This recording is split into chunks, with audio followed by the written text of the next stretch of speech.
The great wheel is turning. Ever so slowly, every interaction between every individual ripples outwards. The spark of every thought and action jumps from one to another, finding a way to conduct itself throughout the world, growing and asserting itself in reality. The evolution of mankind's psyche is taking place. But unlike the natural selection of the outside world, the answer to this evolution, the ultimate psychological form of mankind, exists within us already. It is merely being discovered, brought to life by the ever-nearing bottleneck of time.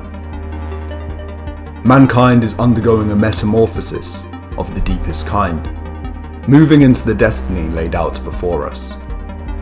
As we have grown, we have adapted to the ever-increasing scale and complexity of the problems that we manage, until it appears as though we have won dominion over the entire world. But this world mastery is proving to be insufficient for us.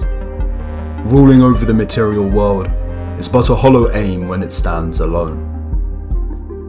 Driven by the urge for conquest, expansion, knowledge and dominion over this world, we are now finding that our appetite for expansion will not be satiated by our current quest. Terence McKenna described this coming epoch of human history as one where our exploration must begin to turn inwards, into the realm of the human imagination. As the world becomes too small for us, it will be within the imagination where we find the most prescient mysteries, and our growth will depend on removing its limitations. The alchemical science spoke at length about something known as the Philosopher's Stone, most well known for the ability to turn base metals such as lead into gold.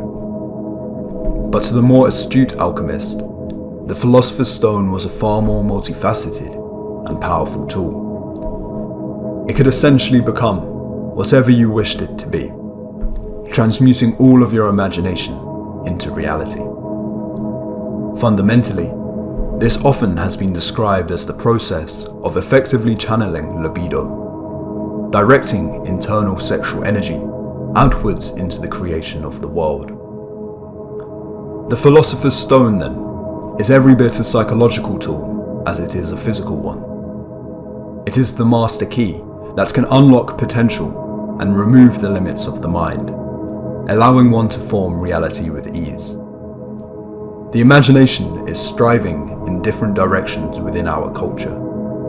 This is demonstrated by two significant movements: that of the Great Awakening, where health, positivity, and spirituality are sought and cultivated, where a world is imagined beyond the materialistic world, and another movement buries itself deep into technological escapism, the metaverse, where hedonism is chased, endless pleasures sought after, and boundaries gradually eroded. The latter offers us a false freedom, whereas it seems as though such a scenario is immensely liberating. It at the same time risks enslaving us to our desires and robbing us of our destiny. It also has the tendency to mimic the appearance of being a creative endeavor, while the real risk is stasis and decay. Notice the similarities between the advent of AI and the Philosopher's Stone that we have discussed. AI is an increasingly powerful tool that acts almost as a genie, granting us favors out of its immense capabilities and experience that transcends the usual limitations of the human form, collective or otherwise. What AI is rapidly becoming is a technology that is able to implement more and more requests increasingly effectively and quickly. We can already request AI to paint any picture, to research any topic, to pretend to be any person. No doubt, then, that AI is transforming into something resembling the Philosopher's Stone. It is encroaching upon a state where it shall be able to implement any request we have into the world. I believe it to be the case that as the power of AI increases, success will come to those who learn to prompt AI most effectively. Or in other words, those who dream the future with a higher ability. It will accentuate the ability for creatives to thrive, allowing them to implement their ideas without the need for the same conscientiousness and mastery of manual skills which they often detest. Those who are wise with what they dream will see success. But this ability is separate from the nature of the Philosopher's Stone itself. It is again simply a mimicry of the real thing. I believe that AI is tightly linked with the principle of Saturn, or lead, which weighs things down and condenses.